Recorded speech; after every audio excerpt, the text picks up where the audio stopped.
Welcome to the RadioU Podcast. I'm Hudson. And I'm Allie. Coming up, did we get She-Hulk all wrong? Also, we got a baseball brawl, but is it the one we expected? All that and more on the way next. Last night, I got the squad together. I saw the number one movie in the world. Super Mario Galaxy. All right, Hudson, what were your thoughts? It was a big group. Okay. Many different age ranges, all from like children up to like grandparents. Wow. Everyone hated it. Oh. Horrible. Really? It's that bad? The reviews did not prepare me for how bad this movie was going to be. Oh, no. Like almost walking out worthy or? I guess not that, because it wasn't like offensive in a way of like, I was angry when it was over. Yeah. But I wasn't like angry while I was watching it. Okay. But the comparison is Elio is like the last worst kind of movie I watched recently that I actually stayed all the way through. Elio was better than the Mario movie. No way. Even though I was actively angry during that movie, because at least Elio had a story, had a plot. Like, I think they actually tried to make a movie when they made Elio. Yeah. Super Mario Galaxy, they're just like, we can just put Mario and Luigi, and then if we just add Yoshi, and hey, add Star Fox, why not? And that's a movie, right? Yeah. And it's that's not a movie. They have to actually like have, first of all, dialogue. Maybe some jokes would be nice, and some kind of, reason for why anybody's doing what they're doing. Yeah. And there's none of that. Star Fox as in like the pilot, like the flyer? He's in the movie? He's in the movie. Oh my gosh. Doesn't need to be. Yeah, I didn't even know that he pushes the action from one location to another, but does he add anything meaningful Yeah. No, he doesn't. I didn't know he was going to be in it. I also didn't know he was like connected to Mario at all. They got Glenn Powell to voice him, which is this is what other, is that like they got all these stars to voice these characters when many of them, you can't tell it's their voice, most notably, and shout out to this guy for getting the check, but Donald Glover is Yoshi. Oh, no way. You would never know it's him. That's crazy. And Yoshi doesn't say anything except for Yoshi. Hey, he and he easy also job. Is in the movie for a long time and actually does not serve any meaningful purpose the entire time. It sounds like the movie itself does not serve any meaningful purpose. It's the first one was like this, but it was not as bad. Okay, because I know you didn't like the first one either. The first one had a story. But it also just felt like kind of generally connected Mario vignettes that are like, here's something from a game, let's make them do this. Yeah. That's that's all this was. Yeah. It was just reanimated sequences from the game. Oh, wow. From like different camera angles, basically. It was not good. I wasn't angry while I was watching it. And at some point I did give up. I was like, well, nothing is going to happen. Yeah. But I wasn't angry at the characters because they were stupid. Yeah. I was angry afterwards because I just paid. Yeah, you wasted time. Yeah, I wasted 2 hours and $6 in addition to the money I spent on drinks and stuff. And it was a waste. Yeah. And I apologize. I should have said this earlier, but I apologize to everybody that likes it because apparently a lot of people do. It's made $1 bajillion. It's made so much money. And that means they're going to make more. 100%. Yeah. And I just wish that we demanded more. I just think, like, I'm not some kind of Mario. It's so weird, right? Yeah. I guess because it's for kids, but like Star Wars, which doesn't even, like, when they make new movies, they aren't even always necessarily based on something that's already happened. Yeah. Like pre-existing. Yeah. And people will still get mad because it's like, that doesn't seem like the Star Wars that I knew. Right. Mario, we have 40 years of history. Yeah. And we're just like, put anything up there. As long as it's Mario, I'll watch it. There's no standards to it. But I guess in the game itself, this is what I was thinking. There is no legitimate plot line or narrative. That is the only excuse I gave it. But that is the challenge you take on when you decide you're going to make a movie. Right. The games may not have much substance to them, but we're going to have to give them something. Yeah, you're going to need to make something. You would have thought, but no. You actually don't. You don't. You don't have to do that, Dang. and people will still go pay to see it because it's Mario. Man, I wish you would have gotten to see like Project Hail Mary so you could have had an actually good experience. I know. Me too. Allie, take a look at these pictures.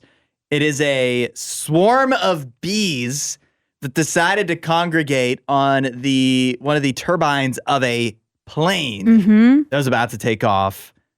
The flight was delayed. It was supposed to go from North Carolina to San Francisco. The flight was delayed for an hour. Wow. While passengers literally, I think, sat in the plane waiting to take off because they had to clear all the bees off of the engine. Right. Bees are endangered. We can't risk killing a whole swarm of them like this. We got to get them out of there. Why do you think they're endangered? They're doing dumb things like congregating on wind turbines. I think there's reasons why they're endangered. I don't know if it's the turbine, but I have experienced this, not being delayed on a flight.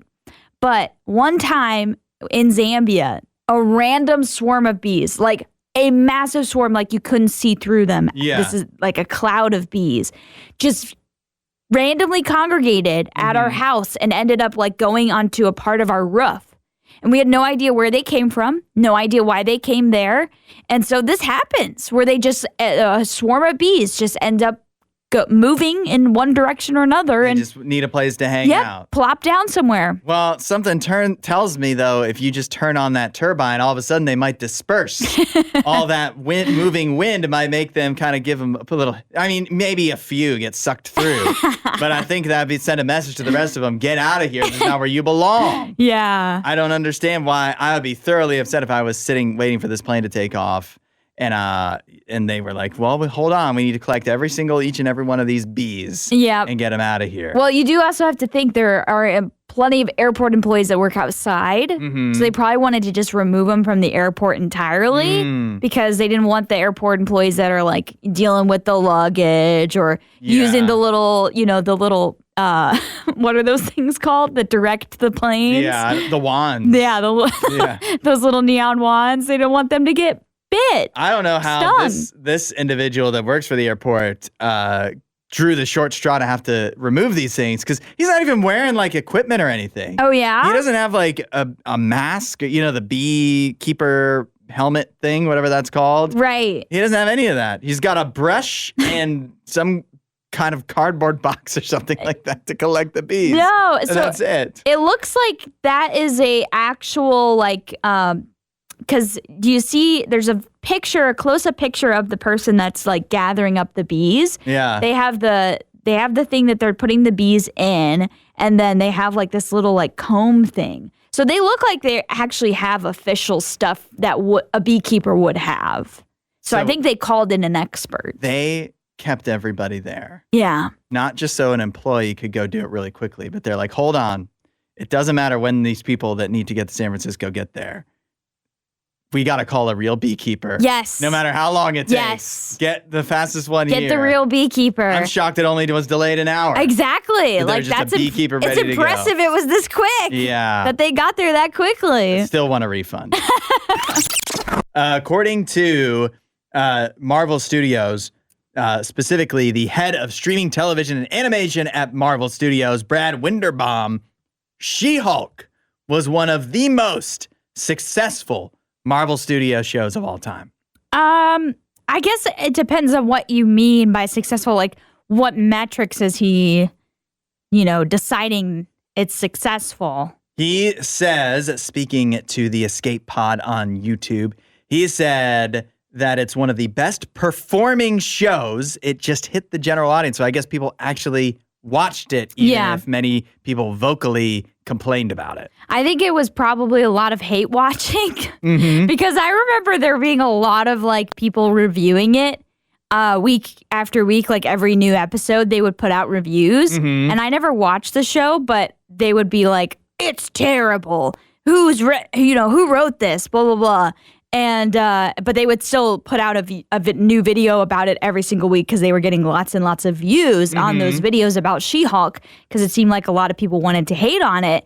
So I have a feeling success might not be the best word for it. Like, it was probably one of the most talked about, but maybe not in the best way. He says, Brad Winderbaum, of the head of Marvel Studios, there's a mismatch between the fan response and the audience response. So to speak to what you're saying, of there was people online that, you know, either were Marvel super fans that didn't feel like it met, you know, their expectations or fit in with all the other Marvel stuff that they had done, or just were hypercritical of it. And maybe it became a snowball thing where it's like once a few people start hating on it, then it's like, you know, we're all going to, this is what we're going to do. It's easy to pile on. But there may have been many people that are more casual fans that are just like, hey, I just kind of enjoy the show, and they don't really pay attention to the online stuff, and they watch it on Disney Plus, and we're happy with it. Yeah, I've never met anybody that said they liked it, but I'm sure there were people that liked it. So I know that it, you know, it wasn't something that was certainly under the radar. So it's not hard for me to believe that the metrics would have been high for it, because it seemed like everybody was talking about the show. I just heard majority negativity about it. Yeah. I also feel like it hit at a peak point in Marvel oversaturation. It was 2022. There hadn't been that many Marvel shows on Disney Plus yet. It was still fairly new. Remember, Disney Plus launched in what? Didn't it launch in 2020? I think it launched, or 2019. And somewhere around there. Yeah, so we hadn't gotten to where we're kind of, everybody got tired of Marvel. I feel like She-Hulk might have been a part of that. Yeah. But it is interesting. I've never watched it either. But I feel like maybe I was talked out of it because of all the negative reviews. Yeah. And as far as like in the world of Marvel goes, it wasn't the thing that appealed to me the most. But I don't know if maybe it's not that bad after all. Maybe not. I've never been like a big Hulk fan. So I just was like, you know, if I'm not a fan of the Hulk, I probably won't like She-Hulk, which is a version of the Hulk. So. And would you be even more or less a fan of the Hulk if it wasn't doing Hulk things? Yeah. And it was an attorney at law? Yeah, probably not. Probably not. An attorney at law that's throwing like things in the courtroom or whatever. Yeah. Nothing. I don't know. This is making me rethink things, but also it's still unlikely I'll ever watch it. Yeah. Allie, we have a week after April Fool's Day now, an example of an April Fool's joke gone horribly right. Oh. April Fool's joke that actually was too good. Too good for this Michigan bakery. Where obviously Easter was on Sunday, so April Fool's was... Allie can't hold it together. This is a good joke. This is great. This is fantastic. I've grown tired of April Fools over the years, but this is actually good. This is like why it shouldn't go away completely. Because Homestead Kitchen is a bakery in Michigan. They posted out on April Fool's Day a special Easter cake that they would make for you. I think Allie's crying. I want this cake too. I want it too.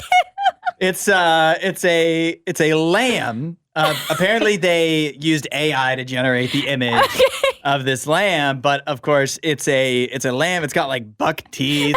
Its eyes are going in opposite directions. Eyes. It actually kind of looks like a real lamb when you see them in real life.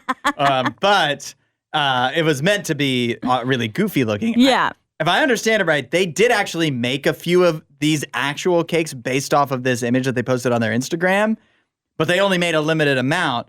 But people loved the goofy lamb so much, the April Fool's lamb, that they just keep getting orders for it even after Easter, and that they cannot fulfill. They can't make this. They can't. Oh, man. I wish they could, because it is hilarious to look at. If you guys want to see it, text the word lamb to 8772 RadioU. It's so funny. Like the googly eyes are just getting me. Yeah, and how it has like bags under its eyes. Yeah, like why does it look almost human? Yeah. I just also love like it's so goofy all around and looks like, you know, a toddler put it together. And then there's this beautiful little bow that it has around its neck. Nicely tied together. And I like that they also helpfully showed a photo of like when they actually try to make a nice lamb. Yes. That they can do that too. And it does look really good. So obviously they know what they're doing. But the goofy lamb, I'm sure it tastes good. Like just because it's not much to look at. Exactly. I've made a few cakes in my day, and I'm not the best cake decorator. But the cake I'm horrible at it. The cake still tasted okay. And that's what matters. That's what matters. But this is funny. Definitely text the word lamb to 8772 RadioU if you want to see this monstrosity that everybody wants to order. This is what AI was meant for, guys. This is the good use of AI. AI and April Fools were all designed for this moment. And actually, I think now this is it. Like this is the peak. This is the peak. And we don't need it anymore. This is what it was invented. It can go away.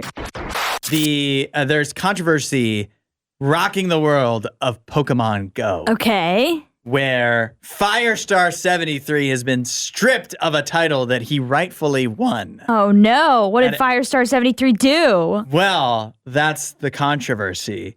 According to the organization that was running this Pokemon Go tournament, the Orlando Regional Championship, they disqualified Firestar73 because of unsportsmanlike behavior. Oh no. Because as the match was ending that he was playing against NTC, Firestar73, once it was confirmed that he was going to win, stands up from his seat, takes off his headphones, and does a fist pump with both fists. And he looks like he's about to cry. Yeah. He's so happy. He just won the regional championship of Orlando for Pokemon Go. Yeah, he can't believe it. But something about that was unsportsmanlike. What? According to the organization that was putting this tournament on. And so he was instantly disqualified, which handed the title over to NTC. Even though NTC didn't really seem to have much problem with the celebration that was supposedly unsportsmanlike to him. Yeah, I don't think it was unsportsmanlike at all, but I will say, Pokemon Go is Japanese, right? True. I feel like in Japanese culture, it's a lot more, demure. Okay. Maybe a little more reserved. Stoic. Yeah. And so maybe a celebration like this, which seems pretty mild to us Americans, is like way over the top to those that would be from a Japanese culture background, But I mean, this was in Orlando. Yeah, but maybe the people running it are Japanese. I don't know. Do you think that like people from Japan come over and run Pokemon Go championships? No, but I don't know if they're the ones that are making the decisions. They make the rules. Yeah. It wasn't a Japanese referee, do you think? I don't know. I'm looking at I don't know if these people are commentary people on the side here. Uh-huh. One of them definitely looks white. The other one looks Japanese to me. So I don't know. Who knows? Maybe. It could be that. It could be some are saying that this was match fixing. Oh. Yeah. Because this was an upset? Yeah. They had to find some way for NTC to win to satisfy whoever was in on it. NTC may or may not be involved in the match fixing, but they just had to find a way for NTC to win. So either way, not a good look. I think any way you slice it, not a good look for this. Are they going to correct this, or this is just how it's going to be? Well, they would have to admit they're wrong. Yeah. And so they don't seem to be willing to do that. It's match fixing. What if people are like gambling on this? On Pokemon Go games? Pokemon Go regional championships. I didn't even know, to me, it looks like they're playing Pokemon Go on a computer. Are they playing it on a phone? I think they probably have gaming setups. Okay. It's a tournament. You gotta have a professional setup there. Maybe I don't play Pokemon Go, but I always thought it was on your phone and you're walking while you're doing it. Yeah. You have to go find places. Well, that's how you Pokestops and stuff like that. Okay, yeah. So I just didn't realize this was something, because I know but you gaming do battles in the game too. Yeah, but I knew gaming tournaments and stuff happened. I just didn't know it was with Pokemon Go. Didn't know you could play that in a tournament. Of course you can, and you can win, and you can also get your title stripped. Yeah, for celebrating. Something Tiger Woods did so many times.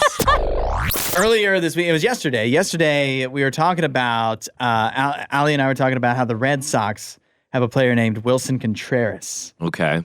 He's been hit 24 times by one single team. You mean like they threw a baseball and he hit it with a bat? Hit by a pitch. Yeah, no, he was hit by the ball. Oh, you mean they threw the ball and it hit him physically? Yes. Which happens from time to time. Usually it's an accident. And Wilson Contreras does crowd the plate, so that means he's quite close to where the pitch is being thrown.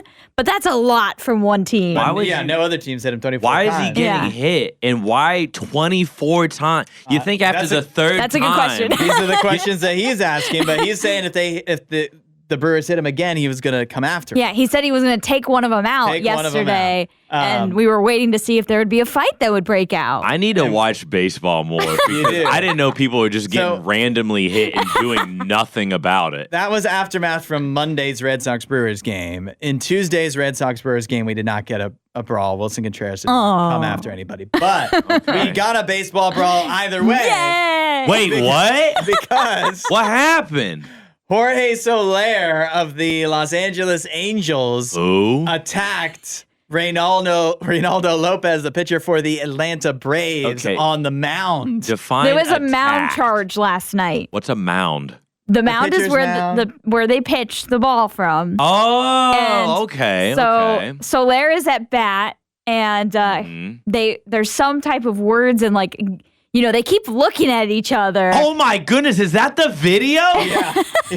He just swung on that guy. This was a baseball brawl, which is a rare one, where actual punches were thrown. Bro. You don't see that as much now. Why is a 60-year-old man tackling a 30-year-old player? That's the best part about this brawl. That's Walt Weiss. That's the manager for the Braves. He is 62 years old. So just to give context here for the many that can't see what's going on right now. So there's an at-bat. The batter for is the Cardinals? The Angels. The Angels, sorry. Jorge Soler. He decides that he doesn't like what Lopez is doing, the pitcher for the Braves. Charges after him, running towards the mound. They start swinging at each other.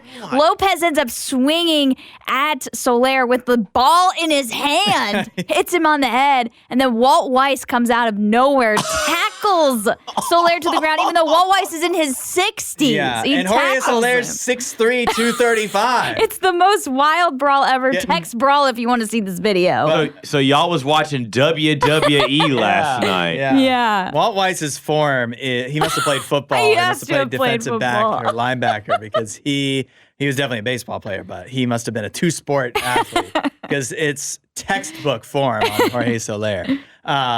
This is what I want to see in baseball. Yeah. I don't want to. Right, Nene? Like, this is what we're looking for. I was going to say, I don't watch baseball at all, but if there were more fights, man, I might tune in from now and then. Yeah. But then again, if the biggest highlight from all of the entire baseball league is a fight, then that also might say some more things about the sport itself. But, I mean, let's be real here. Let's be real.